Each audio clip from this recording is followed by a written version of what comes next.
Welcome to episode 15 of the Puck Bunker. I'm Rocco Zappia, joined by my co-host, the angriest man in Canada, Darren Boyce. Darren, how are you feeling this morning? Upset. How about you? I think that goes for a good chunk here of Canadian hockey fans, myself included. I don't think anybody is feeling very good after that World Junior showing in the quarterfinals against Czechia, and I don't think we should be feeling very, very good about it. Not a lot of positives to take, but that is where we're going to start our show. Is that game last night? First Czechia, Canada lost a nail biter. 30 seconds left. The go-ahead goal, second year in a row. Czechs take us out in the quarterfinals. So, and that's actually the first time ever in the 49-year history of the tournament that Canada will fail to play for a medal on back-to-back years. And that's quite literally a new low for Canadian hockey at the World Juniors. So Boyce, what are your thoughts on what went wrong here? Well, lots of things went wrong. I think everything kind of went wrong in the entire process. So, let's start with the roster selection, shall we? Since day one, where the camp was announced, there was questions about who they invited, and we were questioning them the day they came out. And lo and behold, as this tournament went on, we were missing bigger guys with skill, guys who could score, hard players that get to the middle of the ice. We were missing those things. I thought the epitome of, kind of the team was kind of late in the game. And again, I don't want to rip on a certain player here, but, Easton Count kind of had a half breakaway and he just kind of gets out. No, but it is, though, because he's a smaller player, right? So he kind of gets out. He's not a half break. It wasn't his fault on this play. He didn't do anything wrong. It's just like he got out muscled by a bigger defenseman who caught him, and he couldn't really get a scoring chance out of it. Yeah. And to me, that's kind of what this team constantly had. They had kind of these half chances, but they never actually could maybe get to a prime scoring area. They kind of just got, maybe rubbed out, or just there was maybe a step behind. And literally it's because I think of the quality of the talent they picked and where they were playing on the roster. So I was just laughing at right as you preface, you don't want to rip on a single player. I'm not ripping on him. That wasn't his fault. No, I know. I just picture back to 12 hours ago when you had a pretty severe bout of Twitter diarrhea. So it's nice.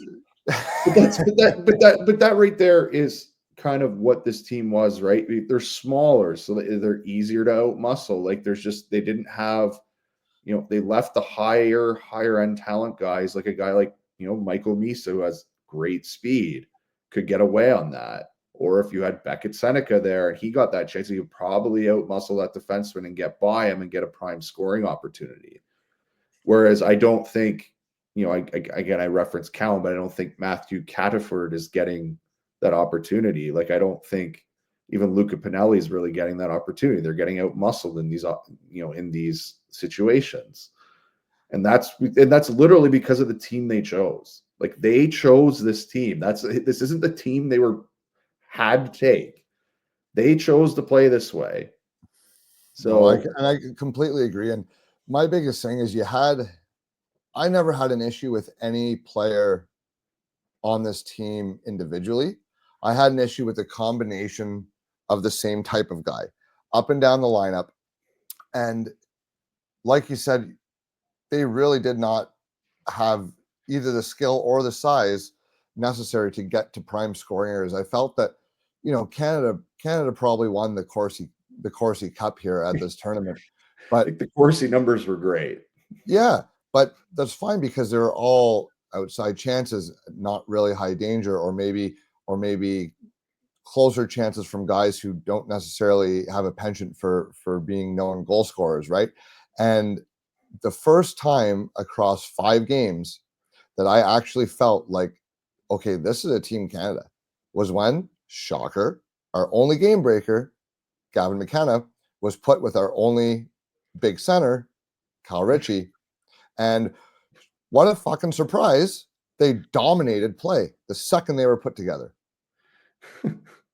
So you want to Shocking. get but that's the coaching aspect of this. So going further in the process, so yes, we had problems with the way they picked the team, but the coaching, I'm going to say it, was somehow worse than the team selection, which I thought was bad. So I don't know how that's possible. But I mean, again, so I'm just going to go and say I picked Gavin McKenna to be the leading scorer of this tournament. He had 1 point going into last night, and I don't even think he had played badly. They just weren't playing him. Like he No, wasn't playing. He what wasn't do you playing on play the first against? power play. Wasn't on the first line. He is literally your best offensive player. Yeah, what do you play against Germany? 12 minutes? Something like that. Yeah, 12 or 13. Like he was like the 7th or 8th forward in ice time. It's And I don't, obscene. it is Like obscene what? because he's the only guy that can fucking create a fucking thing without the assistance of the whole team working together. And unfortunately, especially when you get down against another good team, you need guys who can break the game open. Of course. And you can dink and dunk up the ice and get your perimeter chances and, pass, low shot, try to get dirty goals tips. I got all the kind of time in the world for dirty hockey, but this is a 7-game tournament. Yeah, but if you're gonna rely on point shots, That can't be your go-to scoring option. That's how your no. lower lines chip in. That's If you're not how gonna your first and rely on second lines point score. shots, if you're gonna rely on point shots to score, like this is what's gonna happen. Like you're gonna go dry at times. Like goalies are good. Like like you need bounces that way. They don't need to play that way. No, they don't. They have the talent to not play that way. Well, not on the team Well, they no, brought. sorry, they have They're talent at home. home not to play that way. But anyway, in terms of the coaching, I mean, some of these coaching decisions, like what, like again, I'm going to harp on this again. Why was Bonk on the point on the power play? Like what? Why? What was the point of that? He doesn't do it on his own team. He's not an offensive defenseman. Even the Flyers, they drafted him. They will not think he will ever play there. So, Lot and, like these type of things happen the entire tournament. I mean, the team didn't once like practice. once The team once didn't practice the last 2 days, Rob. In practice. once Schaefer went down, should it not have been Molendyke and Dickinson as the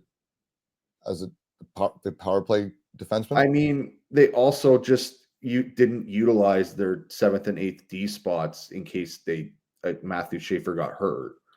No, Like they only weren't planned. They prepared only for that. planned. They only planned if one of their third pair guys got Yeah, hurt. they weren't prepared for that. So I mean, again, that's on the roster construction. I mean, that's Yeah, but Darren, you know how rare it is for an injury to happen in hockey? I mean, they didn't even give you 7 D slots, Rocco. They gave you 8. They gave I you know. 2 extras. I know. They could have brought one defensive defenseman and one guy like Yakimchuk. Yeah, you didn't have to bring 2 lower again, like they didn't play Boake at all. So like what was the point? You may as well have brought a guy who could have at least played on the power play and run your power play if your point if you literally you were going to run Oliver Bonk out there. I don't think there's any rhyme, reason, or justification for some of the decisions that they made. Now, just off the top of my head, I'm going to construct a power play of guys not on it that would have been probably one of the top 3 power play units in the whole tournament after the Americans and maybe that Swedish unit. And it would have been right there with them. You put Yakimchuk, Parekh. I know they're both righties, but I don't give a fuck for the purpose of this exercise. Yakimchuk, Parekh, Misa, Seneke, Michael Hage, or Andrew Cristal. Those guys, take your pick of the forwards. Those guys don't move the puck around better than what we saw here at this tournament. Well, they Really? do. And the power play is not, and the power play's special teams battle is not incredibly important, especially when you have soft as fuck refereeing like that IIHF likes to run out there. Like that's not going to be a factor. Come on. So here's well, first of all, yes, like we literally left power play 1 at home. Like they were literally sitting at home. Which is insane. Yeah. And not even that, like the guys they but the guys they left at home in that regard, like are kind of like they have different aspects of a power play or high-end aspects to be on a power play. So Yakimchuk can shoot the puck. Like he has a bomb from the point. So And if they wanted to run a power play that way, and he'll actually hit guys. And he'll actually hit Yeah. guys. yeah, and he hits guys. But if they wanted to run a power play like with the threat of a big shot, like he would be the guy to do it. If they wanted, Well, you wouldn't want to do that. what gets me though, Rocco, is they were trying for point shots the entire time, and the guy who runs the best power play in the league at getting point shots is Zane Parekh. Like that doesn't make sense. Like again, I get that there's flaws in the other end with him, but there's flaws with every one of these defensemen. Junior, You have it's 8 junior. slots. You have It's 8 junior. slots. It's junior. You can live with flaws. It's a flawed game in junior. That's what makes those games so exciting. That's what makes the World Juniors amazing, is because they're junior players that make mistakes. So give me the most talented ones. Well, it's just again, if your strategy on the power play, like again, they try to get a bunch of point shots at times. My assumption would be, if that's what you're trying to do, that you would bring the guy who walks the line the best and gets shots through the best on a power play. That's just me. I just don't understand why for the second year in a row we're making it as hard as possible on ourselves. Well, anyway, I just want to talk about the coaching a little bit more. They didn't practice after they lost to the US. They had 2 days to practice, didn't practice. Well, they played amazing, so why would they need practice? Then he came out and said they were tired. How are you tired? You're 17, 18 years Rocco, old. they're 19 fucking years old. 19 years old. They're not tired. Literally, we could go out drinking till 7 a.m. back then. Like, are you Yeah. serious? They're playing the same schedule as everyone else out there. They didn't play more games. This isn't like they had like a long road trip and needed a break. Didn't practice, and lo and behold, they came out of the game flat. Shocking, Who could have seen that one coming? Yeah. Who would have guessed that you don't skate since the last time you stepped off the ice after the It American? literally looked like they didn't practice because they didn't wake up till halfway through the game. Well, they weren't crisp at all the whole first period, and like the last 5 minutes maybe of the first period was fine, but it took them a good 10-15 minutes to actually warm up and get going. And you could tell that like they just came out without a lot of jump. The passes weren't crisp, but then they tightened up as the game went, but it was too little too late. And it's just like, again, why are you making it harder on yourself? But you don't even need to You can't even go for 20 minutes to loosen up and get the bag hand skate working. them. You don't need to bag skate them. Just have a practice. They haven't scored. Like, just go out there and shoot pucks. Yes, I completely agree. Something. Move the puck around for half an hour, work on the power play, and but don't go in cold to a quarterfinals game. The only guy who went on the ice base was the goalie, who actually didn't need to be out there. That was maybe the one guy who could have been tired. And you know what? I don't fault him for a single one of those 4 goals last night. Carter George played his fucking ass off, and he held them in there. He had all 3 goals in the first, he was hung out to dry. He gave up 6 goals in 4 games. Yeah. Like, he didn't, he's 2-2. And the ones last night, not one of them was his fault, I don't think. He didn't win a game if he didn't get a shutout. So right. But I mean, again, like, I don't know, like, even with the coaching too, like, their line combinations at times, like, they didn't try guys that they already knew had chemistry. And then you have how did Rekoff and Martone not see a single shot? Not even that, Rocco. Then you have the coach coming out last night and saying, well, we tried like all the line combinations we could have. You literally didn't know. Like, you literally didn't. You didn't put natural line mates together. Like, you didn't. And he just, like, he's sitting there be like, well, like, I wouldn't change anything. Like, you literally didn't try anything. Dude, they play on one of the most explosive lines together in the entire Ontario Hockey League. You play against them. Look, regularly. This is an Ontario Hockey League coach who has consistently flamed out in playoff series by teams that should not beat them. AKA 2 years ago, this happened. 67s were probably the best team in the East and lost to Peterborough, who they should not have lost to, and kind of got wiped by them. Yeah, why? Well, it always happens to his teams. Why is that? Like, it's the same. Like, they chose, again, Hockey Canada chose this coach who would be maybe like the 30th choice, 40th choice of any of the coaches in the league to be in this team. And he's like, like I don't understand. Even like the leadership group, like you have Gavin McKenna as the one going out in front of the media. Like why is your youngest player the guy going out in front of the media? Like I don't like again, that. I don't and like like good that for Gavin McKenna, by the way. Like the only because adult in the room, it looks like. because he's actually a fucking leader. Yeah, like not like where's your captain? He came out. He did. Why Yeah, wasn't you're he doing the interview earlier in the day? Like, why is McKenna literally in front of the media? And I get it that TSS is going to ask for him. Protect your young players. Yeah, but now I will preface by saying we don't know what went on behind the room. They may have given him we don't know. Okay, they may have said, "Hey, you don't gotta go out there and talk to them after the game if you don't want to." And he said, "No, I'm still gonna go." We don't know for sure. That said, the vet should have been out there first. It doesn't matter. You don't let him go out there. It's your youngest player. Like that's not how this should work. So anyway, I think it's up to him a little bit. But again, it's great for him. Like I really respect him. I actually think I now see that he might actually have leadership capabilities as a player. Like that's good to see from him. I'm disappointed in the others. How are we not playing that guy 22 minutes a night? How? No, play him 12. Did you watch him as soon as he got on the first line? How dominant he was every time he touched Every time he was on the ice, there was something happened. Even when he was playing limited minutes. So it's not like we should see it. And then guess what? And then guess what happened to the rest of the lineup? Oh, did they get slotted properly now? And all of a sudden they're better than their competition too because we actually have a proper first line? Isn't that fucking crazy what happens when you have a star on your first line and guys get slotted properly and all of a sudden the Nados can go out and play that great shift and score that goal at the end because he's not having to play like, you know what I mean? He's not getting McKenna's taking that away now. Well, again, the coach opens everything up. The coach just put Luca Pinelli with McKenna the entire tournament and it didn't work. And it wasn't working early in the tournament. And he just like said, screw it. So like, why are we making that decision halfway through the second period of the last game? Like your first literally knockout game. You just didn't go to it. Like that's insane that you didn't go to it earlier. Why is that not even like the first idea?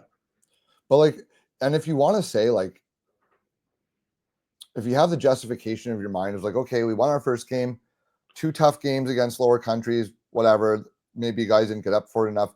But now all of a sudden you're down 2-1 against the United States. This is where I draw the line. You're down 2-1 against the Americans and McKenna's not on your first line. That's where I have the problem. Because you can have a sleepy game against Latvia, and we've seen it from Team Canada's before, where they have a sleepy game against the Swiss or the Germans, and it ends up being a game that's way closer than it should be, or they give up a point. You know what I mean? And they like, oh fuck, okay, we got to wake up here and play like Canada. So one game's fine. The German game they won, but you're down 2-1 against the Americans. Like, and it still took 3 more full periods to make this adjustment.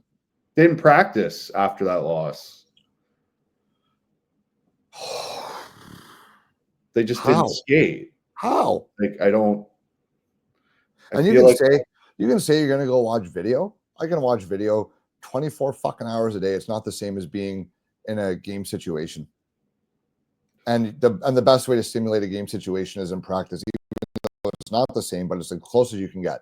So you don't have to tire them out there. Let them pass the puck. Maybe figure out how to move the puck on the power play a little bit. Maybe try some different combinations, or maybe ask guys who they might feel comfortable playing with, who they might have natural chemistry with. Like, geez, like you just got embarrassed by Latvia. You got embarrassed by the United States, and you're changing nothing.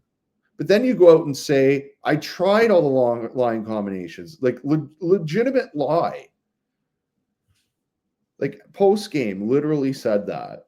Oh, we tried all the line combinations, just didn't work. Like you didn't.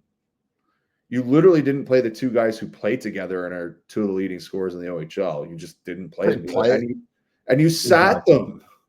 Which, you know what? Look, Porter Martone did not play well the first 2 games of the tournament. I am fully aware of that. But the problem is with benching him is that you left the 6'4" guy off. Like you're small to begin with. Mm-hmm. and you put him in the press box. You couldn't even leave him as the 13th forward, Oh, eh? and did we see what happened when they parked him in front of the net and nobody could move him? Well, What happened? but that's what they needed him for. What happened? Yeah. Oh, did he stand there and And he score because he's big scored. and strong? Great.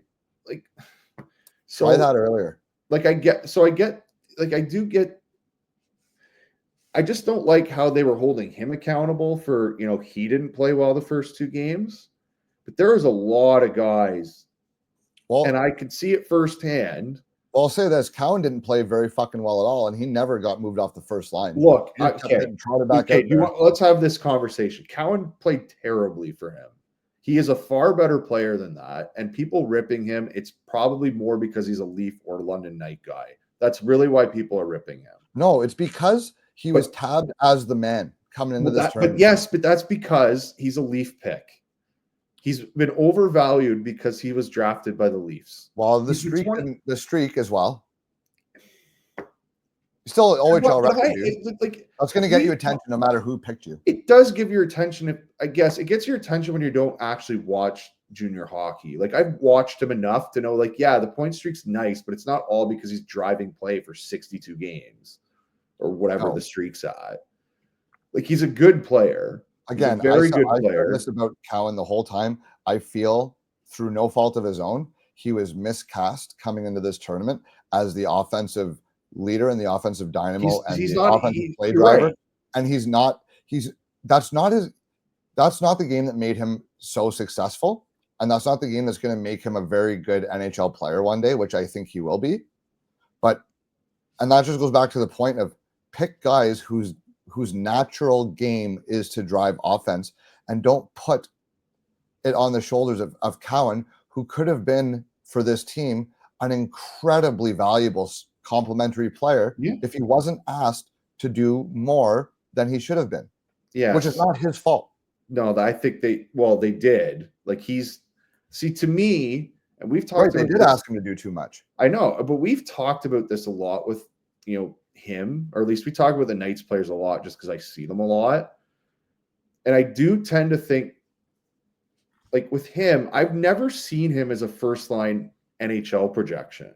He's a 28th overall pick. Like, he's not the 8th overall pick.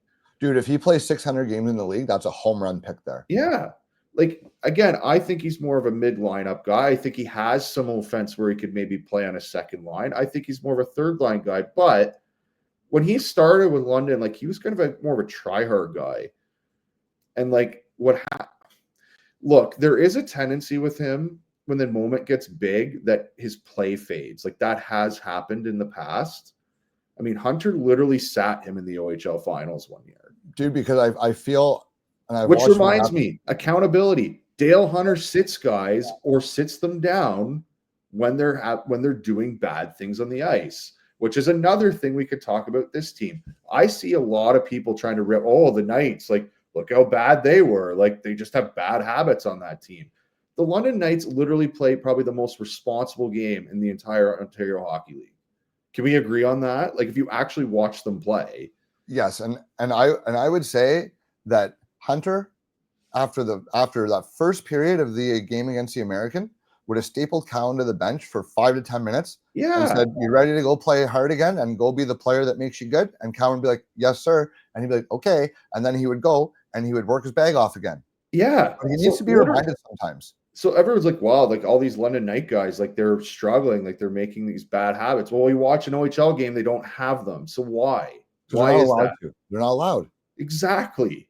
They're not allowed again, to play like that. To me, that goes back to who's actually coaching the team. There's no accountability with any of these guys unless it's Porter Martone, basically, or you play for the Brampton Steelheads. Like, that's... Yeah, and that's fine. You make an example out of the 18-year-old who's, like, draft eligible, like, which doesn't make sense. And you don't even try them. And, like, the thing that I didn't like is we want to blame, say, Porter Martone played like shit because he wasn't, like... He also played 7 minutes. He wasn't great in his own end or great in the neutral zone at transporting the puck, or, like, he wasn't, like, making things happen on his own. Well, guess what? He's a big, slow player with insanely good hands and offensive hockey sense. Put him in a position that is designed for him to succeed, which would be net front on the power play, or with another big skilled player that maybe has some more speed. Well, the power play one's the big one because, again, the Americans have been using Eisner as the 13th forward for a couple of games. Why is Martone on the, like, when your power play is kind of struggling and Martone's not in the lineup, but meanwhile we're putting a PK specialist at 13 when you have 6 other PK specialists on your roster? Well, and he's not, and not to mention, Cataford's not that good of a penalty killer. Like, he struggles to get any pressure on, like, if I can make a video, but he struggles to get any pressure on the defenders, and he's behind the play a lot. So, like, I'm like, and I completely agree. Like, there's no reason if you're going to have Martone on this team as one of the few guys who's big and can produce offensively, at least give him that specialist role like the States do with Yzerman. Yeah. Where it's like, you're struggling a little bit 5-on-5, but over my dead body, are we leaving your offensive skills on the bench on the power play? And depending on the game, as the coach, it gives you an option to have a bigger body, something that you don't have throughout your lineup. Like, oh, look, the game's going a certain way. I can throw him into the lineup and change things up. It gives you other options. Instead, you just pigeonhole yourself every game with the same player. So, I mean, again, I would have honestly, dude, I would have stuck him with McKenna and Richie. Like, those two guys were good enough to create all by themselves. He doesn't have to skate with those two guys. He just has to get to the front of the net, right? Which Cowan couldn't do. So, and now all of a sudden, you don't think Cowan would have dominated their lower lineups against the Czechs? Yeah, he would have looked a lot better. Well, Cowan would also play better with, I don't know. Like, it's just, maybe Denver Barkey's really good. Like, I don't know. Maybe that's actually true. I don't know. But I thought he should have made this team. Well, I think he's a better playmaker than Cowan is, but he's really well, no, and I don't think he should have made the team over Cowan, but we picked a bunch of small guys. At least that guy's small and tough as nails. Denver Barkey would put his face through a brick wall to get a victory for Team Canada, and I have no doubts about that. Yeah. That guy would go headfirst into a truck and say, "What do you need me to do, coach? I'm in. We're winning. We're not losing on my watch." That's the kind of guy he is. And at his size, that's what's going to, like, get him into the league, and he knows that. And, like, he plays on the line sometimes, and maybe in the double IHF, he might be a guy prone to penalties. But fuck me, if you don't need some energy, throw that guy over the boards, and he doesn't do it for you. And we didn't have that. No, we did, but we also could have just brought bigger bodies who could do that too, which that also wasn't an option. So, right, but if you're going to be small, at least be small and tough. I don't know, like, but why do we have to be small? Like, I don't. Well, we don't. But that's just an example. We picked a bunch of guys who were small, so at least bring Barkey, who gives a fuck. Yeah. Well, seriously. Anyway, so here's another thing. Penalties. Talking about penalties. Canada was shorthanded 27 times in 5 games. 27 times, Rocco. And I think they have 40 more penalty minutes than the next closest team in the tournament. Say what? They had 40 more penalty minutes than the next closest team in the tournament. I think they had 117 penalty minutes, and Kazakhstan. How many of those were 10s? Huh? How many of those were 10s? I don't know, but they literally had 20. They had 27 shorthanded opportunities. That's 2 factors. One is discipline, and one is adjustment to, like, it's not CHL refs. Yeah, it's both, dude. There were some soft fucking calls. I get that. And I don't want to be one of those, oh, Canada refs, blah blah blah. Like, they lost the game all on their own, with or without the refs. This team, they deserved to lose. This team was not winning fuck all, anyways. So let's get that out of the way. It wasn't the refs' fault that they lost. That said, the refereeing was as questionable as it could be. Well, it was borderline non-contact hockey. It's international hockey. They don't let you hit guys. Like, but I mean, you have to adapt to that. Like, I don't, like, even like with a minute and a half left in the game, there was no reason to make that hit. There really wasn't. With like Gibson there at the end of the game, like, there's really no reason to make that hit.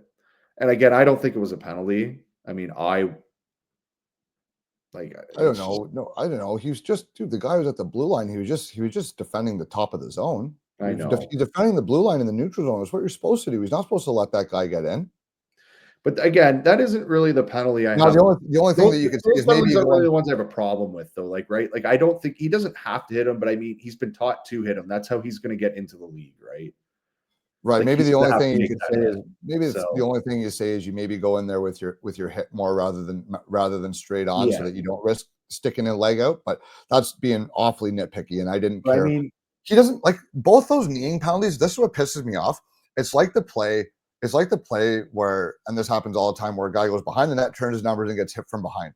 Well, dude, if a guy's coming at you to hit you head on, and you try to juke him out and take a side step, well, if you go to the side, you're throwing off the angle that he's coming at, and now all of a sudden you've put yourself in a prone position, and he's already committed to the hit.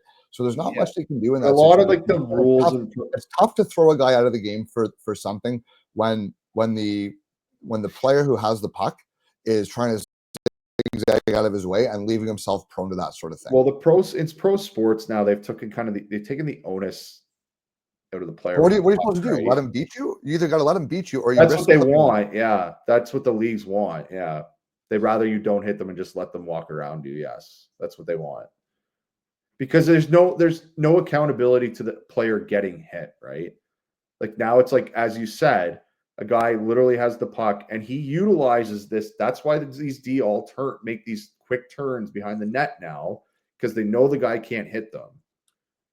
But when Either they that, do or get they're, when or they they're do trying to, get hit, or they they're get trying to draw the penalty. yeah, and then they do get hit and they get absolutely hammered because they put themselves in a terrible position. But that's not like, if you're okay with the potential of getting hurt, you draw a penalty, and the onus is on the other guy who committed to the hit, and you turned on him, and they still claim it's his fault.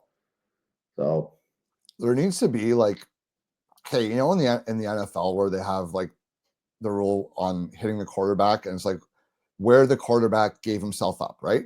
If he's still standing upright, like when they challenge these plays on replay, if the defender has committed to his hit and the quarterback's still standing, still in play, it's fine. But as soon as he's given himself up and you haven't committed to that hit yet, now it's a penalty, right? We need to have some kind of rule like that where it's like you got to put a little responsibility on the guy. Like if the guy has committed to the hit and you change your path and leave yourself vulnerable, it's not necessarily the guy's fault who hit you. well, you're asking a lot. It's a fast game, right? And I mean, Well, even that's why they have replay, dude. They do it. If you're assessing yeah, a but major penalty, they look replays, at it on replay anyway. even with replay on that stuff, like we're looking back frames on something that's going on 35 kilometers an hour out there.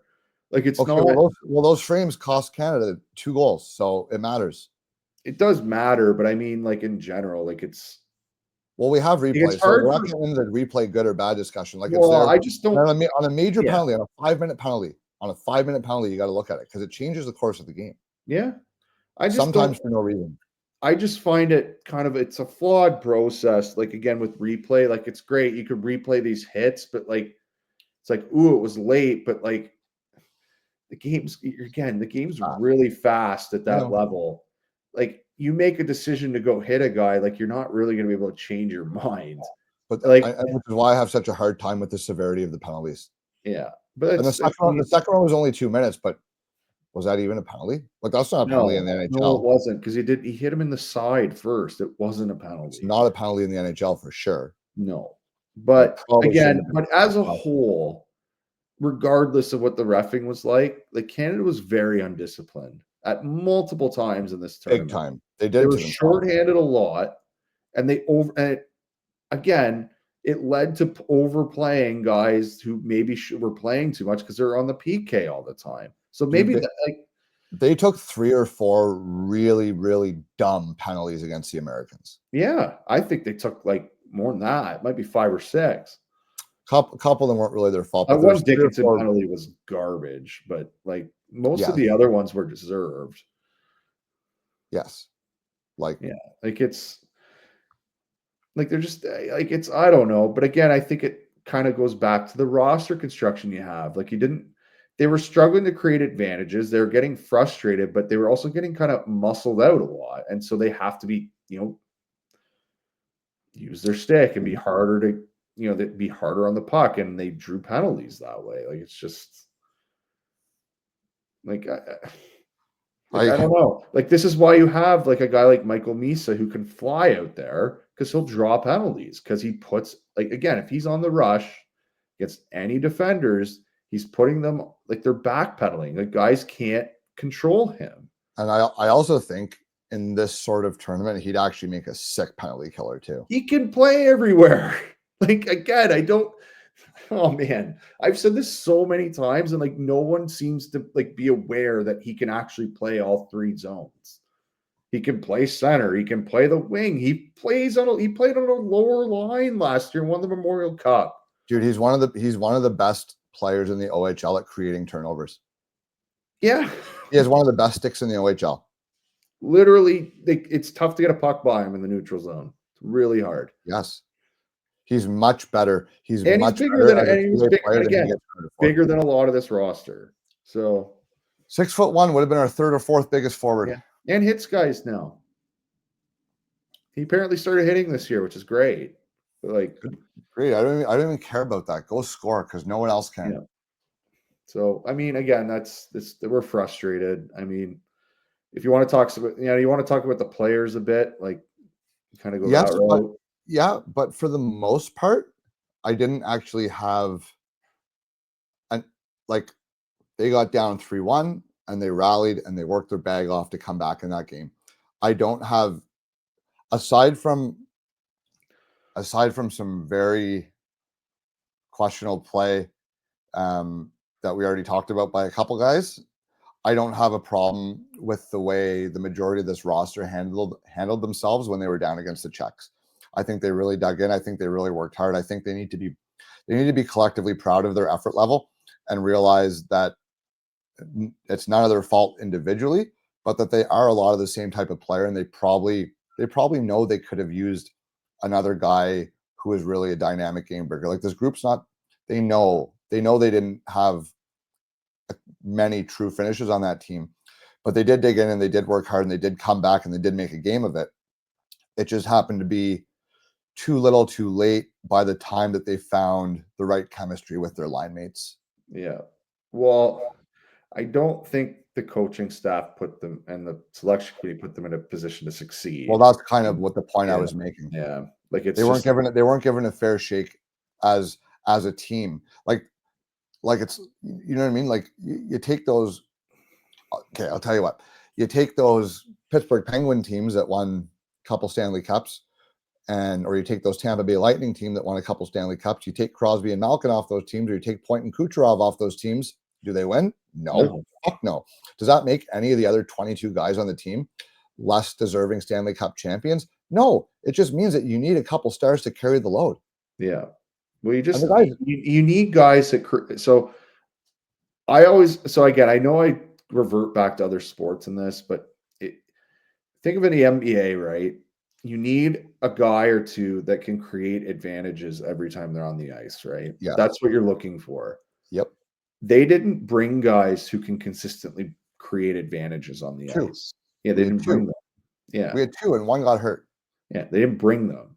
And so, yes, you could still survive without having guys like that, especially if you have a really deep team or really good role players. But you're ultimately going to have struggles and ultimately not win. Like, that's generally what happens. So, I mean, like, who out there was creating advantages other than that's basically it. Sometimes Richie. Yeah. Like, and again, I don't like, it's not the player's fault. It's just the roster construction. Now, again, some guys play well, no, but they've also never been in this situation before with, this is a high pressure situation. They're kids. And as soon as they lost to Latvia, like, these guys they've been holding their sticks tighter. Let's be honest. Of course they have, because dummies like us jump all over them. It doesn't help. Well, at least, yeah, it doesn't. But, like, it's true. The bunker. No, but it doesn't help. And like, I'm sure they're not listening to us, but they hear it on TSN and stuff. You know what I mean? Even if you're not trying to pay attention, you pay attention.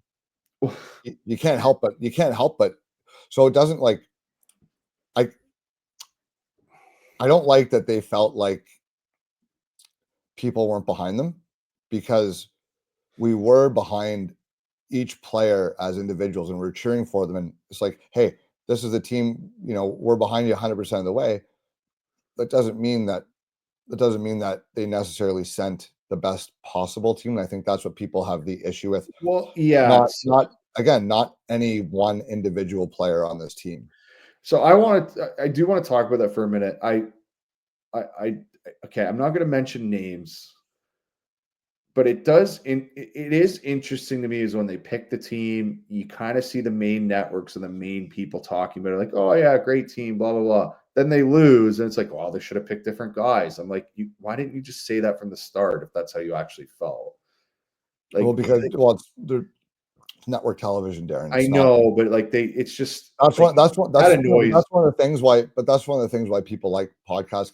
I can come on here and say shit, fucking piss, and no one can do anything about it. That annoys me. Yeah, but okay, Darren. But it's multi-billion-dollar networks here. They have different. I know, but they're like but then they're poo-pooing other people that are like making these statements, like, "Hey, maybe you should have picked like the best guys." Like, well, you don't know what you're doing. Well, like apparently we do. So, do you want to run for Team Canada? No, I do not. But I could do a better job than what they did. I think most people would do a better job than what they did. Honestly, I think if there had been a fan vote team, and this is pathetic, this is not a Team B would beat them. Right. That's what I'm saying. I think if we had a fan vote team, the fan vote team would piss pump the team they put together. So can I ask a question? And I'm just, again, I'm probably naive me. Dude, just take the best players and ask them to play a role. It's fucking Team Canada. They're going to do it. And I know I'm a big Q. I like watching the Q this year. Do they have to take two guys from the Q every year? Do they really have to? No offense. Do they have to take two guys from every league? I think that there's an expectation to have representation from each of the three junior leagues. Because look, if that's the case, I can name multiple guys who are better fits for this roster than who they took. But here's the right. Okay, that's what I was going to get at. It's not. They could have taken two guys from the Q. They just maybe picked the wrong two. Yeah. But I don't want to look. I don't want to chirp Gauthier and Cadafor because they still try hard. Those guys are high effort players, which is why they got picked. But again, those two guys are a perfect example of guys who brought a lot of similar traits to the table here that maybe became a little bit redundant on the team. Yeah. Each guy on their own could have made the team, but do you need two guys who are bringing similar qualities in a smaller role? Maybe not. Yeah. Well, especially the 13th. I don't know why your 13th and 14th forwards are just redundant, PK guys. So Canada scored 4 goals at even strength. Michael Miza leading the OHL in even strength goals. Yeah. Well, there's a guy leading the Q out in Moncton that has the most even strength points too, but he was never actually going to be considered, but whatever. He should be on the team next year. I'm not expecting that. He should be. But he might be though. He is a two-way guy. He was on their under 18 team, he should be. But I mean, we've already done this year with a guy. I'm all left center, yes, third overall. I don't want to do this again. He should be on the team and he should be playing a lot. We left the 3rd, 7th, and 9th overall picks off the team. Yeah. One of which is already 19 and this is last year of eligibility. At least who has a skill set that can fit. Who has a skill set to fit what they need. Dude, he would have been their best defenseman after Schaefer. Yeah. So I mean, he would have been their second best defenseman from day one. We'll see. If we look ahead to next year, they could have a decent amount of returning players. They'll have more of them if they want to use them. They don't have to. Do we want some of the returning players to come back? Do you want them all? I don't know. Maybe. We'll see. But the point I'm making is that next year, the class of players should be, at least to me, there's some really hard players to play against here. Like there should be some bigger guys in the lineup, and it should be a much easier team to cheer for. It But should have been again, this they year, have to though. bring those guys. But it should have So been this year. It could have been that team already. yeah. But maybe they will actually bring them next year. Page, Seneki, Miza, Kristal, Perek, Yakimchuk. All 6 of those guys should have been on this team. Rekhoff was one of their only dangerous players at the tournament last year, and he didn't even see the ice, barely. Like it's just self-inflicted wounds after self-inflicted wounds. I mean, dude, just get out of your own way. They can't. Like even if they're picks, like I know there's more. Like again, as I just mentioned, there's definitely politics involved with guys. They didn't even bring these guys to camp. Yeah, Misa didn't get invited to camp. Neither did Yakimchuk or Perek, dude. Well, Perek at least got the secondary invite. Token injury replacement, and he never had a realistic chance to make the team. He wasn't given a fair shake. Like Misa and Yakimchuk flat out didn't get invited. Neither did Hage. Probably would have been their best. Probably would have been their He's fastest. in the NCAA. He's in the NCAA. He needs to be an absolute. So what, dude? He's ripping it up. He's ripping it up right now. I know, but he's fast as fuck. He's offensively dynamic. He would have been an incredibly good fit with a couple high skilled wingers, maybe like Martone, who they didn't utilize properly. Give him a super fast centerman who can get him the puck in space. Like that wouldn't work, maybe. Yeah. Well, here's the thing: they'll have two they'll have two goalies next year. Like they'll both be there. Okay. Carter George was good. George was sick, Ivan Kovic played well too. And again, I don't think he's like, I think Carter George is better. Yeah, but I might not be as high on Ivan Kovic as a prospect, but he is a good goaltender, and he played well.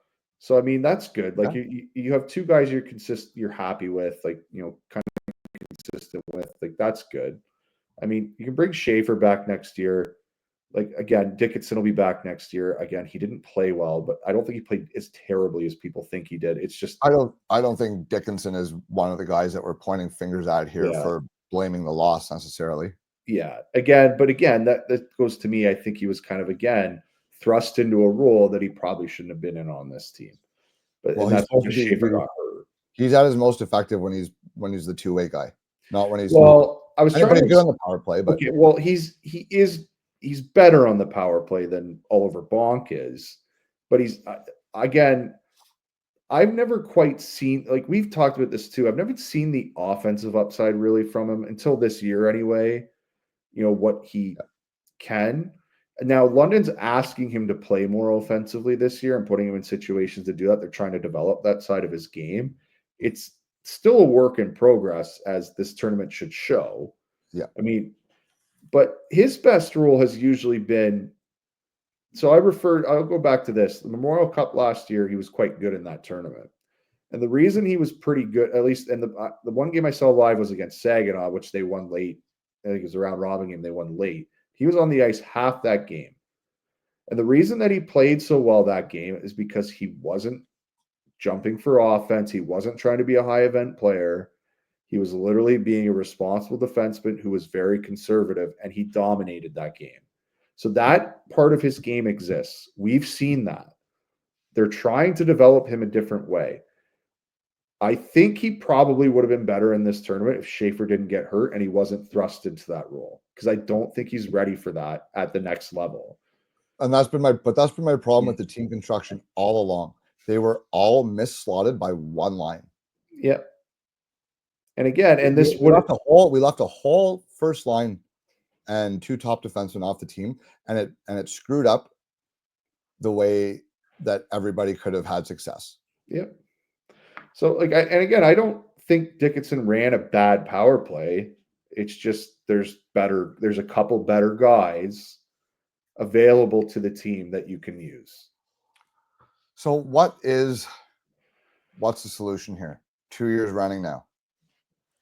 I mean, stop galaxy braining everything, bring in a legitimate coach. You could change, you could change the way that you pick the coach for these teams. Like you could actually have a guy who does the whole year. But is it only are we only talking about are we only talking about like the coach here? Like, can we not look at like higher up in Hockey Canada? Like, well, you can do both. Like you could have like a GM and coach combination that. well, who's picking the camp invite list? Let's start there.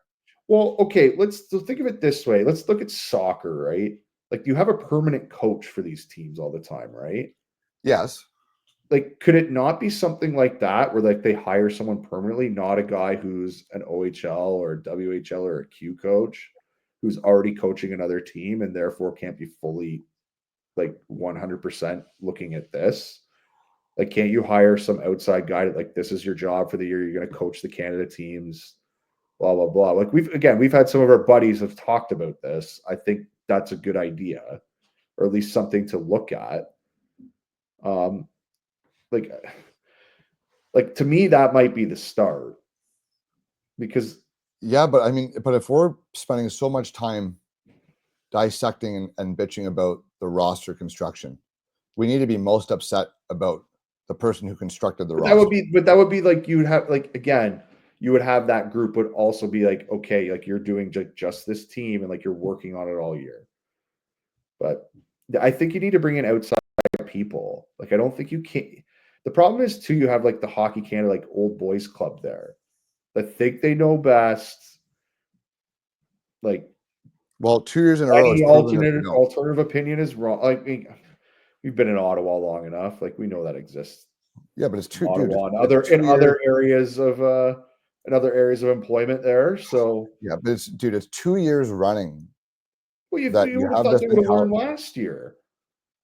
So, dude, just fucking replace whoever's picking these teams. Heads got to roll, dude. I mean, it needs to be like this needs to be deemed unacceptable, and it needs to be handled like any other business would, which is when you have 2 years back to back. You have someone that has a long time success. They have a bad year, one bad year. They're probably off the hook, probably worthy of a second chance, sort of thing. You have 2 bad years in a row. Any business in the world is chopping heads off over that, right? Now. Right. So why are we not like? I think that's where the discussion needs to head. Is who are we going to bring in to do this differently? Because it's not the people that have been doing it. No, and I think they should specifically be bringing some people. Maybe it's people who are unemployed, maybe at the NHL right now. And again, I like. We're trying to avoid singling anyone out really by individual. Well, no, I'm not. I'm going to single them out. The management of this team was awful, absolutely awful. Collectively, they should literally all be fired. There, I'll say it. They should all be fired. Will they be fired? Probably not, because this is Hockey Canada, not an actual pro hockey team. So now I would be looking at maybe some high level executives that maybe aren't employed right now in the NHL. They get their hands on the program for a year or two, or commit to the program for a year or two. Again, like soccer, like I don't think that like they don't use that system here. I think it's something to explore where you have people contracted to the team for a couple years, where there's consistency in the coaching, there's consistency in the strategy, it's consistency with the management. So they're all on the same page. And then you can then you could work with these again. We like to see they have consistency in their scouting staff and their evaluators.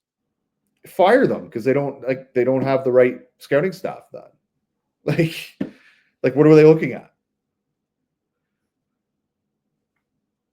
Okay, I'm not saying you know what? I feel like I'm being mean. I shouldn't say fire them, but like still, like I don't know what you're looking at when you're evaluating players. Like the evaluation process here. Well, dude, you left probably 4 or 5 of your top offensive players off the training camp roster, and we scored less than 1 even strength goal per game.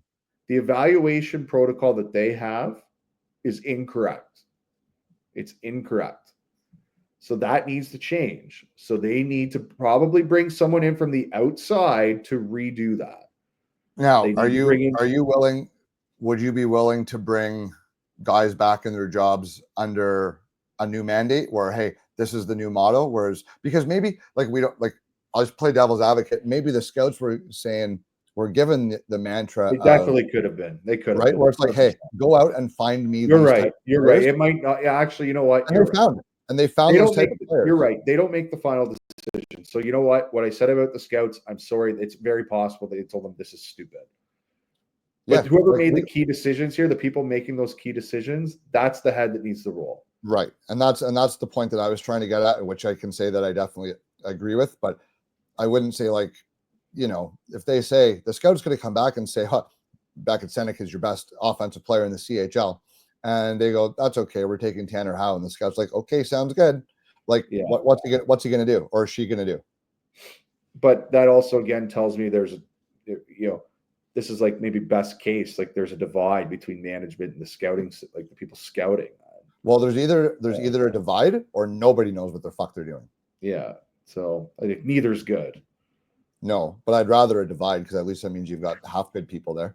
Yeah. Not that they're not good people. It has nothing to do with their being. I just like look, I'm not saying you need to have this like, what did they have before? Like, they basically had to convene and talk about Canadian hockey, blah, blah, blah. Summit. I don't think that's what needs to happen here. We need a summit. They don't. Well, I can tell you what this, like, I could literally get me in 10 minutes. I could tell you what the results of that summit would be. Pick your best fucking players. Like, well, we said this pre-tournament. Take your best guys and ask them to play a role. They're going to do it. They're going to. But I'm just... They're so worried about filling out fucking penalty killers and defensive specialists. Just ask guys. Good players can you can have a spot on this team, but you're going to be on the third line. You're going to be on the first penalty kill, and we're going to consider you a success if you go out there and across 5 games, you guys are +2 and you don't give up goals against, and that's what we want from you. They're going to say good players can kill penalties. They're going to say, "Do I get to wear the red maple leaf? No problem, coach. I'm in." That's what they're going to do. But like a good player can kill penalties, and like. Right. Having good players kill penalties, there's benefits to that because you're still a threat to score when they're on the ice. Mind you, Tanner Howe did score last night, so I think you kind of got he took a stray from you there. But yeah, no, I know he did take a stray. I'm sorry. He actually, last night was probably his best game, to be honest. But it's just like, I don't know. Look, I'm hard on Mitch Marner a lot, but like he does play PK, and like he's decently good at it. And he's really good at it. Yeah. In the regular season. But what I'm saying is, though, it's like, it's not unheard of that these guys can do that. And there's enough guys in the CHL that should be able to do it that are still top-end players. Right. So, like, you don't need a lot of them. You just need some of them. We were missing one line. Yeah, which we had available. The line was available. 3 forwards and 2 defensemen is what this team was missing, and that's the part that frustrates everybody, is that we had it available. Yeah, I feel like we've gotten the most of our gripes out about Team Canada. And do you want to talk about the semifinals a little bit, or are you still hot? Do you want to just keep going? No, I'm still a little hot, but what else is there to talk about? Well, I mean, we've ripped on the coaching staff, we've ripped on the management, we've ripped on the players to an extent. I don't want I think it's. I want to talk about the semifinals and we'll get another episode here. I think this is just straight. This is just straight Team Canada here. So what are we looking for next year? Honestly, like, do we need Team Canada to come out and formally acknowledge their blundery ways and say, we're going in the next World Juniors with a new mantra on how we choose our teams? Or should we just get used to seeing this conservative fucking risk-free bullshit from them? Well, I'm never going to get used to it, like, because it's wrong. So I'm just going to chirp them every time. Are we going to have to, though? That's what I'm worried about, is that they're going to commit to this fucking no boat rocking, no dynamic, like, toe the company line, and like that's the kind of players they pick, dude. No one with any kind of fucking flair made the team. I'll let you know next year when we look at the team. I'll let you know next year because like they need to pick the best players. Like it's not rocket science. No, but they're turning it into that. Well, and then you're seeing the results. Now they don't win. Like all these other teams are good now. Like they're not. They're good, but dude, we still had 3x the amount of first round players available to us than any other country. And we still fucking can't even make the semifinals, dude. It needs to be unacceptable. And yes, like, okay, other countries have caught us, like the Americans are just on par and everyone else is pretty damn close. But you can't get away with it. But at the same time, like, dude, when you have 3x the amount of first rounders of anybody else, there is no excuse not to make the semifinals 2 years in a row. It needs to be formally recognized by Hockey Canada as unacceptable. Well, you used to put on the management. Well, you used to be able to get away with. You could get away with like, oh, we're gonna like bring a couple guys from here, a couple guys from here. Like we can leave one of these guys at home because like he doesn't fit our lineup perfectly and get away with it because they're so much better than everyone else. Like they're not now. Like if you want to beat the United States in a junior format, or if we're even talking about the NHL level, a Four Nations tournament, like you need your best roster. Like they are good. It's so like you can't just like look. I don't again, the United States, James Hagen's on the ice. Michael Misa's not on our team. I think Micah Misa is a better player than James Hagen's. What is that telling you? We fucked up. Like, because James Hagen sure looks okay. He's good. I mean, he didn't get any points against Finland or Canada, dude, but I mean, I mean, they couldn't score against Latvia, so right. Like, I would love to have a guy who's only scoring against the lower end teams. That'd be better for us. Like, we don't have anyone doing that now. And like, who did we bring? Who do we bring that can shove it down your throat the way Ryan Leonard does? That's a captain, dude. That's a captain. Bill Zonin next year. If they bring him, he's too big. He's over 6 foot. It's also not a Team Canada guy. He probably and he'll probably be a first rounder, so we won't want him. We'll take guys picked in the second, third, and fourth, which is fine. But if they're good, but we just ignored the 3rd, 7th, and 9th overall picks from the most recent draft, and the potential first overall pick in this draft, first or second, and a potential top 3 pick this year. Yeah. Why? Well, they don't have any regrets. Maybe they planned to spend the whole tournament on the PK, and that's why they brought all these types of similar guys, because they spent the whole tournament fucking killing penalties. Isn't it ironic that they brought a team full of penalty killers and responsible players, and they had the most penalties in the tournament? Yeah, awesome. Like the irony of that is hilarious. I don't know. I'm out of. I still can't wrap my head around all the, and the worst part is entirely foreseeable results. Oh, foreseeable for a month by most people who watched. I would say this is pretty much consensus around the people who watched prospects or junior hockey. Dude, we took one look at that camp roster and we said this is not a gold medal team.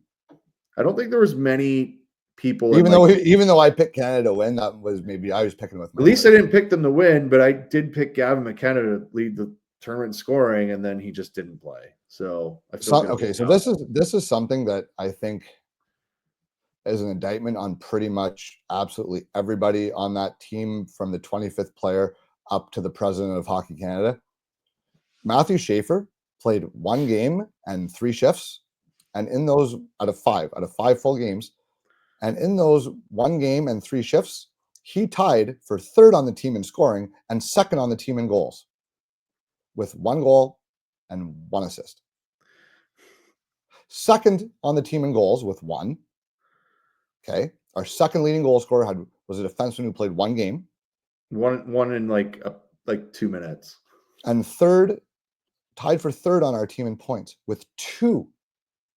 Canada had 0 players, 0 in the top 40 scorers. When that happened. Kazakhstan had 2 or 3. Latvia had several. 10-team tournament, you should average 4 guys per team in the top 40. We had 0. And we're supposed to be the fucking best because we're Canada.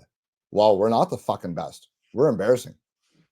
That's embarrassing. Like, that is not a good statistic at all.